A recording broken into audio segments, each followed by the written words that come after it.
In Dragonshy, we get our first look at Fluttershy's house and all the animals that she cares for there.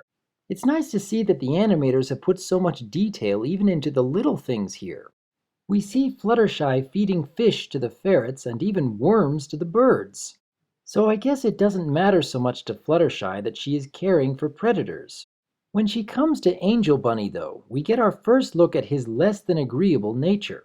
He was actually enjoying the carrot until Fluttershy tried to get him to slow down a bit. And then he flat out refuses to eat any more of it, just because Fluttershy was telling him what to do. Fluttershy tries to convince him to eat just a little more, in her usual patient and calm manner. And yet Angel continues to be difficult. But when Angel spots the cloud of black smoke in the sky, he quickly warns Fluttershy of the danger. But even after Fluttershy is able to see what he is pointing at, he still hits her on the head with a carrot. This relationship between Angel and Fluttershy is rather curious to me.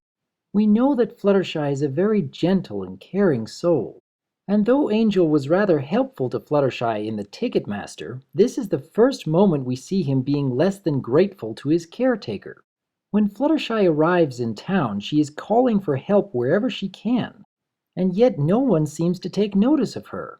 She is using her soothing tone of voice, but it's not like she's whispering her words.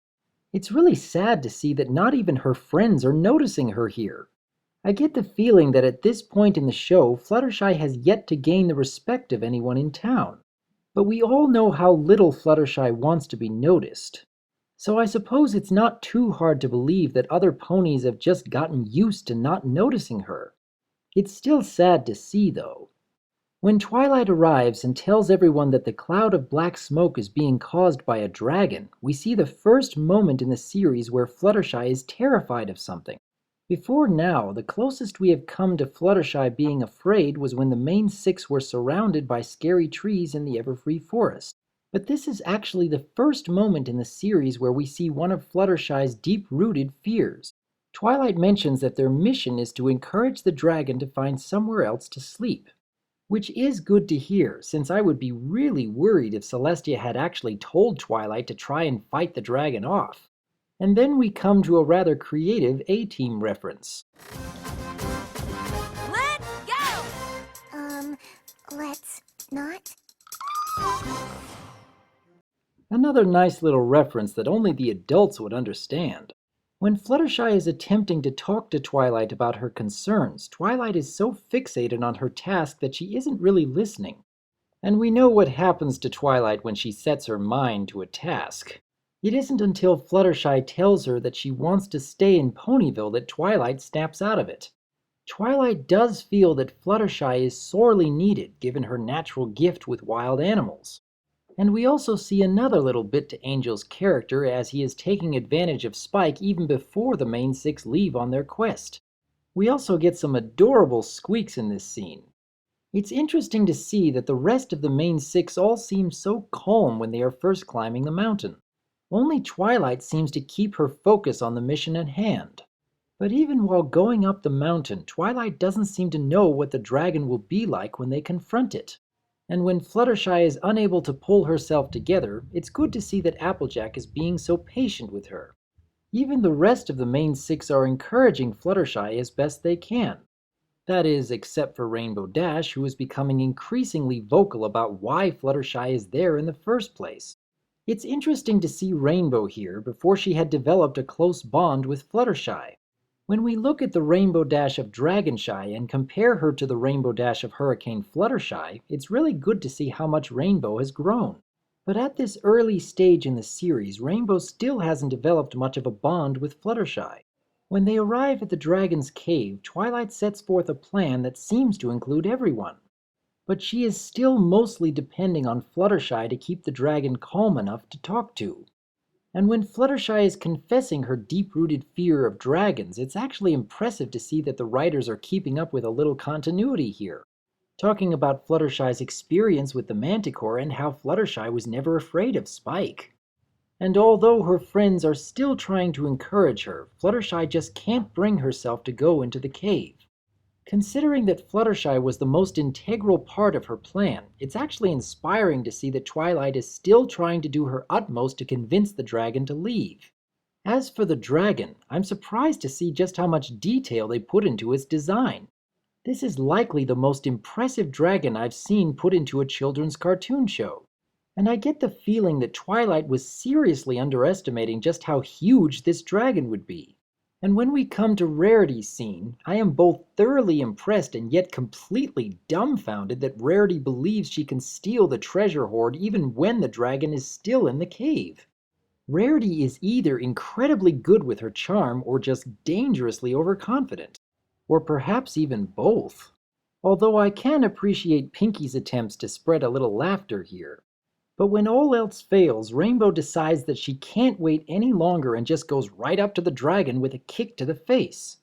Again, we see some dangerous levels of overconfidence here. The dragon may have been annoyed before, but now he has been put into a rage. It is at this moment when all hope seems lost that Fluttershy realizes just what is at stake.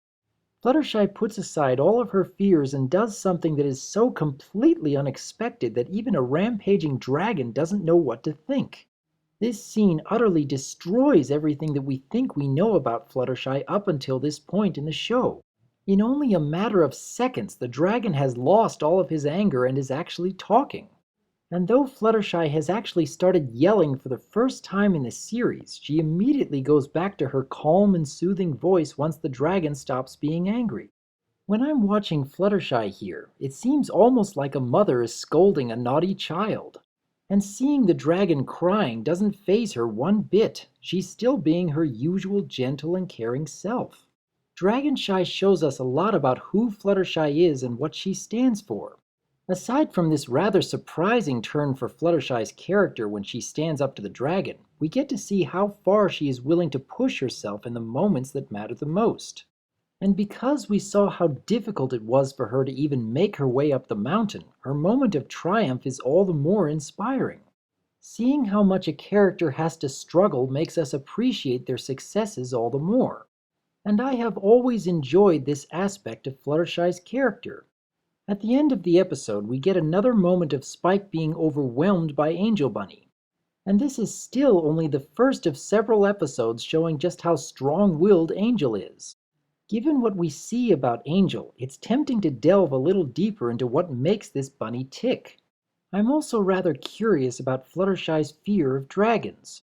Out of all the wild animals that Fluttershy has come across, there are only a select few that she has ever been afraid of.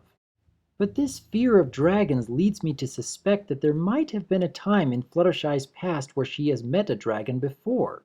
Of course, it could be that her fear of dragons only comes from what other ponies have told her about them.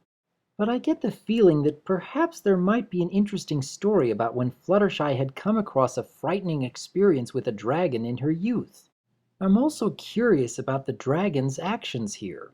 We know from Secret of My Excess that dragons can grow incredibly fast when they are able to acquire treasures. And given how quickly the dragon went from raging to crying, I have to wonder whether this dragon really isn't that old. It would make the moment where Fluttershy is acting like a mother scolding a child all the more relevant. Overall, Dragonshy is still a great episode with an awe-inspiring moment from Fluttershy. It has some creative bits and even some fun character interactions.